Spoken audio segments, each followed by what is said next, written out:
Hello friends, welcome to Kavish Cute Kitchen. இது வரைக்கும் நம்ம சேனலை சப்ஸ்கிரைப் பண்ணாதவங்க மறக்காம சப்ஸ்கிரைப் பண்ணுங்க. பக்கத்துல உள்ள பெல் பட்டனை பிரஸ் பண்ணுங்க. அப்பதான் என்னோட லேட்டஸ்ட் நோட்டிஃபிகேஷன் உங்களுக்கு உடனே வந்து சேரும். வாங்க வீடியோக்குள்ள போலாம். இன்றைக்கி நம்ம வீடியோவில் என்ன பார்க்க போகிறோன்னா, இட்லி தோசைக்கு மாவு இல்லைன்னா நீங்கள் இதை ட்ரை பண்ணி பாருங்கள். ரவை தோசை தாங்க.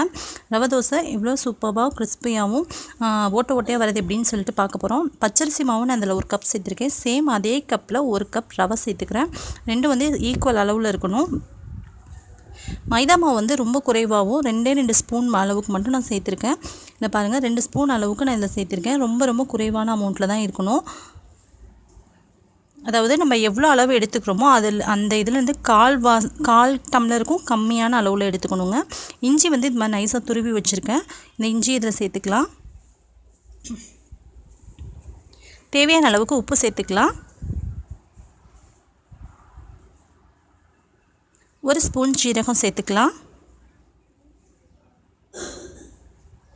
1 ஸ்பூன் 1/2 ஸ்பூன் மிளகு சேர்த்துக்கலாம். 2 ஸ்பூன் அளவுக்கு கெட்டியான தயிர் சேர்த்துக்கலாங்க. சப்போஸ் உங்கள்கிட்ட தயிர் இல்லைன்னா லெமன் ஜூஸ் கொஞ்சமாக ஆட் பண்ணிக்கோங்க, 1 ஸ்பூன் அளவுக்கு.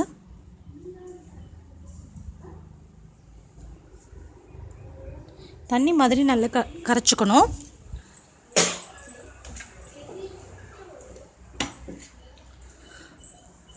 கிட்டத்தட்ட பால் ஸ்டேஜுக்கு இருக்கணுங்க. நல்ல தண்ணி மாதிரி நல்லா இருக்கணும். பாருங்கள், இந்த அளவுக்கு தண்ணி ஊற்றினாலும் பத்தலை. திரும்பவும் தண்ணி ஊற்றி கலக்கணும். நல்ல தண்ணி மாதிரி இருந்தால் தான் இது தோசை நல்லாயிருக்கும். தோசை ஊற்ற உங்களுக்கு கெட்டித்தன்மை கொடுத்துக்கிட்டே இருக்கும். நம்ம வேணும்னா தண்ணி ஊற்றி கரைச்சிட்டே இருக்கணுங்க. ஒவ்வொரு தடவை நம்ம ஊற்றும் போது தண்ணியான ஸ்டேஜில் இருந்தால் தான் தோசை வந்து நல்லா ஓட்டையாக அழகாக சூப்பராக வருங்க. கிறிஸ்பியாகவும் இருக்கும் தோசை. மைதா மாவு அதிகம் சேர்த்துறாதீங்க, வலுவலுன்னு ஆகிடும். ப்ளஸ் வந்து கிறிஸ்ப்னஸ் இல்லாமல் இருக்கும். வெங்காயம் வந்துட்டு நைஸாக குட்டியாக ரொம்ப நைஸாக கட் பண்ணியிருக்கேன். ஒரு பெரிய பல்லாரி வெங்காயம் மட்டும் தாங்க கட் பண்ணியிருக்கேன். உங்களுக்கு தேவைப்பட்டால் அதிகமாக கூட சேர்த்துக்கோங்க. ஆனால் அதிகமாக சேர்த்தோம் அப்படின்னா வந்து உங்களுக்கு தோசை நல்லா வார்க்க வராது. ஒரு 10 நிமிஷம் இப்படியே இருக்கும் ட்ரெஸ்ஸில். 10 நிமிஷம் பிறகு நம்ம தோசை வார்க்க ஆரம்பிச்சிடலாம். 10 நிமிஷம் ஆயாச்சு.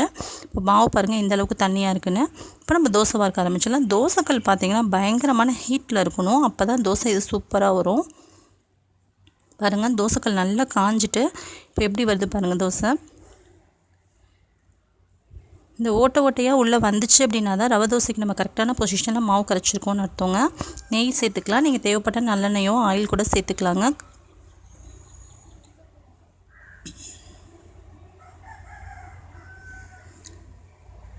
நெய் வந்துட்டு இது வீட்டில் நம்ம செஞ்ச நெய். வீடியோ ஆல்ரெடி போட்டிருக்கேன், தேவைப்பட்டால் பார்த்துக்கோங்க. நல்லா செவந்துருச்சு. கிட்டத்தட்ட ஒரு 3லேருந்து 4 நிமிஷம் வரைக்கும் ஆகுங்க இது வேகிறதுக்கு. அப்படி வெந்துச்சுன்னா தான் இந்த அளவுக்கு செவந்து கிறிஸ்பியாக சூப்பராக வரும். இன்னொரு தோசை வார்க்கலாம். ஒவ்வொரு தடவையும் மாவை நல்லா கரைச்சி விட்டு தண்ணி மாதிரியான பதத்தில் ஊற்றுங்க.